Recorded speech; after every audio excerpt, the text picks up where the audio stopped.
So let's talk a little bit about mitigation.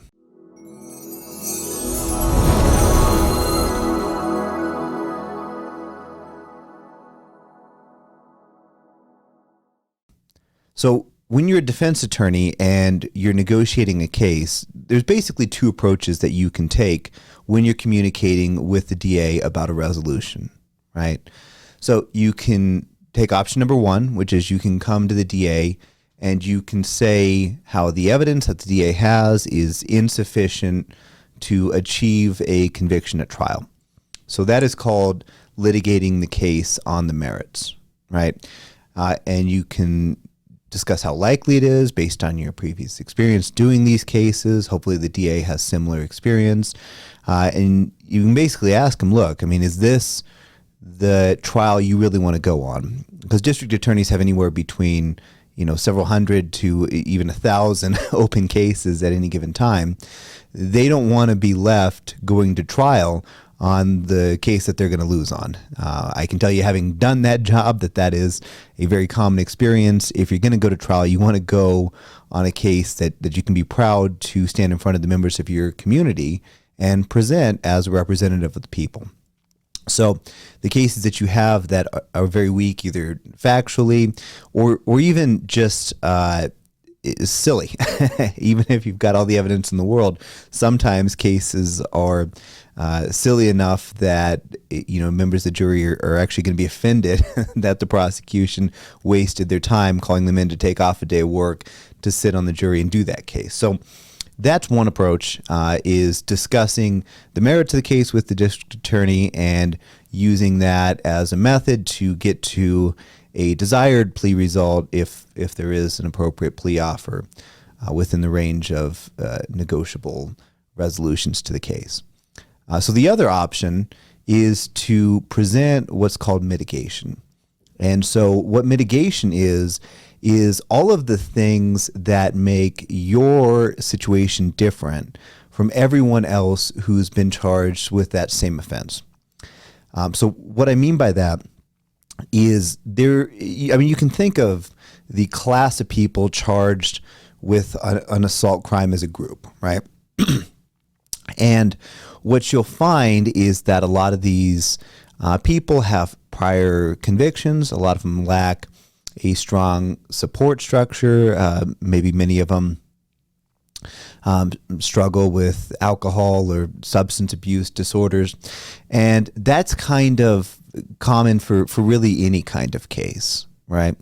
And district attorneys see this on a daily basis. I mean, they're dealing with these, hundreds of cases before them. They pick up on patterns. And mostly what happens is they have a standard offer that they give for each charge, normally factoring in somebody's priors, but they're not really deviating from their standard offer unless the case is exceptionally weak, or unless there's something that makes them take pause at your case, as opposed to all the other cases that fall in that same category. And so that's what mitigation is.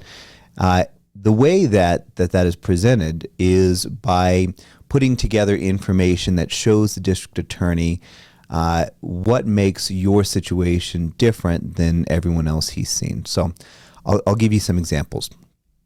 People that have very strong support structures are very much more likely, statistically, far more likely to succeed on a probationary sentence than those who are isolated in society.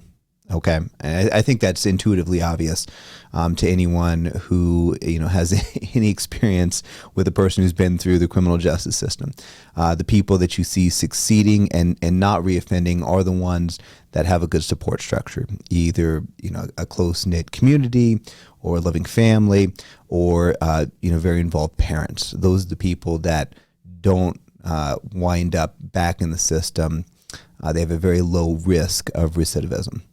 And so how do you show the prosecutor that you fall into this category of people that have a strong community and are not likely to reoffend?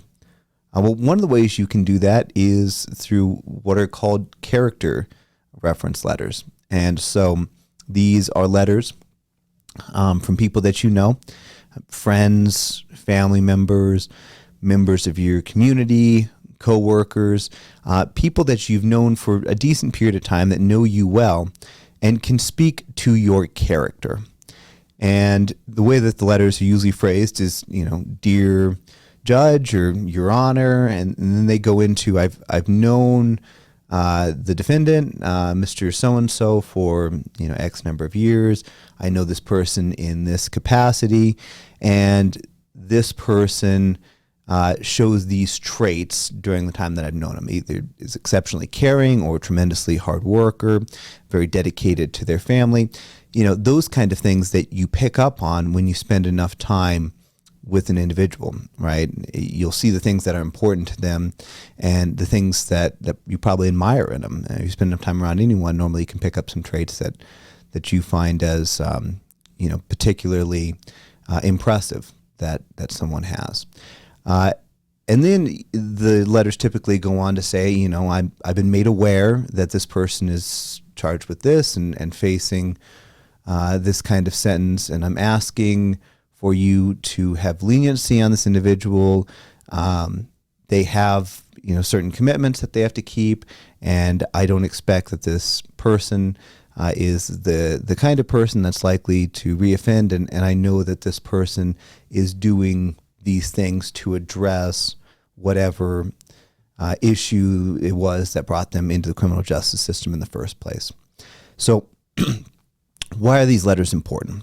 Well, for a number of reasons. One, they show that you have a community, right? It's impressive if you have somebody that's willing to take the time to put pen to paper to write a character reference letter on your behalf and talk about your good traits, and then put their own reputation on the line, essentially, to argue for leniency for you, right? Because if they're wrong, then that reflects on their character, that reflects on their judgment. So when people go out of their way to write these letters, that has a strong impact with either the DA or the judge down the line, if that becomes relevant to present those letters to the judicial officer. And that's important to know is, maybe the DA disregards the letter, but it's still relevant to the judge if you get to the point where you have to make a sentencing argument in front of the court.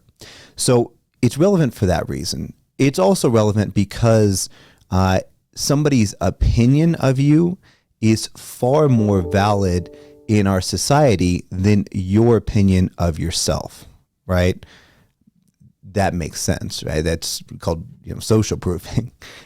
You're not going to necessarily trust somebody's own statements about their own accomplishments, but you'd be far more likely to believe that somebody has a certain character trait or has succeeded in certain ways in the past, or even has certain propensities, if there is a friend, colleague, family member, somebody who knows them well, saying those things about them. That takes out the subjective bias in it. And there can be reasons that anybody is going to make those statements about you, right? Obviously, they're going to be your friend if they're writing you your friend at the very least, if they're writing you a character reference letter. But it takes it that 1 degree removed from your own statements about yourself, or even your own lawyer statements about yourself. I mean, we're going to come in and make a compelling argument on your behalf, but at the end of the day, the judge is going to know that you have either a court-appointed attorney or an attorney that you're paying to represent you, and we as attorneys have a complete and absolute duty to advocate for your best interests. So having those independent individuals offer their opinion of you, your case, your situation, and your likely success on whatever sentence is imposed is very powerful as far as mitigation goes. And that really distinguishes you from the other people in that same category of persons charged with X offense to the district attorney. I can tell you, having been a district attorney for 4 years and worked at the district attorney's office for 2 years before I was hired there, I saw a lot of cases come through that office. I received reference letters, maybe a dozen of them, out of the thousands I handled. So that is a very powerful way to differentiate yourself from everyone else. What else falls in the category of mitigation? Well, the things that you do on the upfront before there's a plea or conviction to address any problems, right? So we'll take a DUI, for example. If you get charged with a DUI and it's, a meritorious charge, right? The DA has evidence that you were intoxicated and operating a motor vehicle. Well, then obviously something went wrong to bring you into that situation, right? Obviously, you either had too much to drink or you made a poor call, or you picked the wrong friend who left you at the bar without a ride home. Something happened, and that is an error that needs to be addressed so that the situation does not repeat itself in the future. So what kind of things can you do to show that you are, number one, taking accountability for the situation, but two, taking affirmative action to address the mistake that brought you there in the first place? Well, fortunately, when it comes to DUIs, our legislature has given us some very clear guidelines for what the sentence is going to be in these kind of cases if you receive a conviction. There are actually mandatory sentences on a lot of DUI cases, and so that's good and bad in that it takes away some of the. It's bad in that it takes away some of the discretion that a judge has in sentencing, but it's good in that when you come and you meet with your lawyer for even a consultation on a DUI, we're going to be able to tell you with pretty far-ranging accuracy what any sentence is going to be if you're convicted. That's just because the sentencing statutes are so clear. So because of that, because we have a very good idea of what those sentences are going to be, we can tell you to get started on some of those things that are inevitable upon a conviction. So, for example, you're going to have to do alcohol education classes if you get convicted of a DUI. Typically, the level of education is going to be level 2 alcohol education. That's what's applied here in Colorado. You're also going to have to do therapy hours following the education, and the amount of therapy hours depends on the level of your blood alcohol content upon arrest, and it also depends on if you've had any priors. So, we can give you kind of an estimate about the number of therapy hours you should be shooting for, but those are two good things to get started on in every single DUI case. And, and by the way, you don't lose anything by getting started on that because the Department of Motor Vehicles is almost always going to require you to complete those same conditions to get your license back. So it benefits you greatly by getting started on that and making a lot of progress on that, before we're in a situation where we're negotiating with the DA, because you're going to have to do that anyway, right? And so getting started early then shows that you're willing to go the extra mile and take on this responsibility ahead of a sentence. And that's a big way of differentiating yourself from everyone else who's charged with a DUI, who's going to wait until the last possible minute to complete these conditions. And the same thing goes for, any other charge. If you're, charged with an assault, that may be appropriate to do, an anger management class. If you're charged with careless driving, then a defensive driving class can help. These things are normally pretty affordable, and many times they're online. And so, the only difference between you and somebody else is how far you're willing to go in the pre-trial phase, in the pre-plea phase, in getting these things done, so that your attorney, we have that information to present to the district attorney when we're talking about mitigation. So, those things are good to do in any kind of case, especially a case where, you don't want to go to trial, right? I mean, if it's a situation, and I believe that in every case, and it's been my experience that in every case, there is a trial defense for every charge. There's always some crack in the case, always some investigation that wasn't done up to par, or as well as it could have been done. But let's be candid. I mean, there are some cases where there is a smoking gun. And if that's a situation that you find yourself in where the odds of acquittal are low, then you need to be focused on preparing that mitigation and giving your lawyer the ability to argue for a reduced sentence on your behalf. So those are two aspects of mitigation. Other things that are going to fall into that category would be things about you personally. So, for example, I've had clients before that were single mothers that had full-time care responsibilities for their children. I mean, these are people that obviously cannot do jail time. They don't have anybody to care for their kids. So, taking on, taken on voluntary or being put in a situation where you have to have full-time care for young children, that's information that the district attorney needs to be aware of. If you're involved in your community, I mean, people that do a lot of volunteer work or involved in certain organizations or have a very, important and significant job. I mean, all of that information is important to present to the district attorney so that they know that you're not the kind of person who's out there just picking up these cases one after another because you don't have anything better to do, right? The important point of presenting mitigation packet to the DA or sending an email with that information is so the DA walks away from reviewing that information knowing that this event that led to this criminal charge is an aberration and not your character. And so that's the ultimate point with mitigation.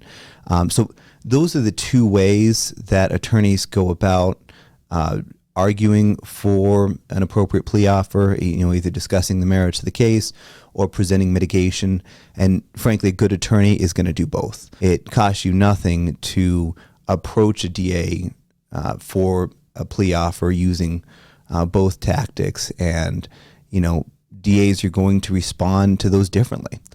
Some DAs are far more concerned about the way that they're going to look in front of a jury. And, some DAs have had personal experiences in the past, maybe in their own life that makes them receptive to hearing about what you've gone through and how that's affected you, changed you, and how you're responding to any given charge or situation. So that is my talk on mitigation. That's how we approach it in our practice. That's why I think it's relevant to every case.